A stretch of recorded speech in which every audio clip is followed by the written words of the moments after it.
Hello everybody. So I'm going to share with you the Elderflower Champagne recipe. Now this is one that I have made on a good few occasions. I don't make it every year necessarily, but again, like the Elderflower cordial, I find it's relatively easy to make. What you need is water, obviously elderflowers, sugar, lemons and some white wine vinegar, and you have to mix them together, which I'll show you now in a few minutes, and you have to leave the bottles for about 10 to 14 days to create that slight fizz effect. I probably, as usual, have left one a bit longer than it should have been, but I did like it actually. It's quite a nice taste. So what I've done already is I've mixed. So this recipe I will put up afterwards. So you don't need to write it down right now. So what I've done is I've used one of the jars that I use for making kombucha, and what I've done is I've mixed my sugar with boiled water here already, and I've let it cool down enough to put my elderflowers into it. So that's just sugared water, and you use boiled water to get the sugar to dissolve. I don't know, would sugar dissolve in even tepid water? Probably not.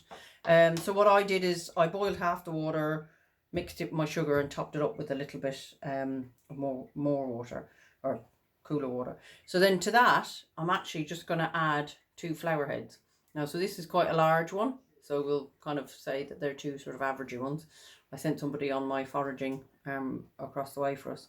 And, you know, his definition of 2 small ones of mine maybe, or 2 large ones of mine might be slightly different, even though he's quite a large 6'2" individual. Obviously, it's all relative really. My large might be bigger than his large. No, that shouldn't be right. Anyway, I'm going to add the flowers just into the sugared water and give that a little bit of a stir. And so to that, I am going to add the juice of half a lemon, which here's one I've done earlier. So just pop that in on top. The other half of the lemon I have sliced up. Whoop, just kind of finely sliced it and chuck that in on top of that. And then I'm going to add just 1 tablespoon of white wine vinegar. So this makes 2 litres. So if you wanted more, obviously, you just double up the recipe or quadruple it up or whatever. But of course, you know, I suppose like many things, I have made these things over the years. Say I've picked a load of elderflowers. I think I did this with this one time. Is I picked a load of elderflowers, went to make it, had it ready, and then of course realised I didn't actually have the bottles to put it in. So like somebody else had suggested, is sometimes when you don't have the space is to make less, because it only takes 24 hours to make either the cordial or this. So, you know, it's not the flowers will be around for another whiling, definitely another few weeks. Now they are out a bit earlier than normal, probably got to do with the temperature, I'm sure.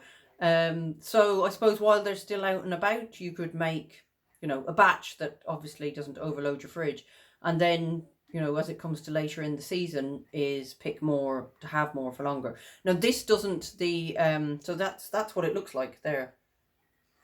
Just looks like a giant cordial, really, I suppose. So what I'm going to do is cover that just with my piece of muslin. I'll put an elastic band on it just so nothing so it doesn't move off.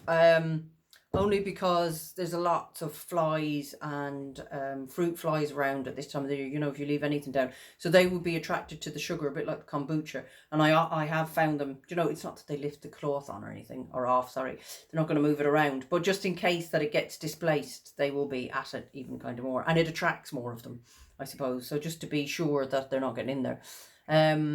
Yeah, so what I was going to say is, sorry, this you have to really use within a month or so. It's grand, it will keep, but it's not like the elderflower cordial where I would keep that and put it in the freezer and take it out months later. It doesn't really keep like that. It'll probably go a wee bit tart or quite sour on you.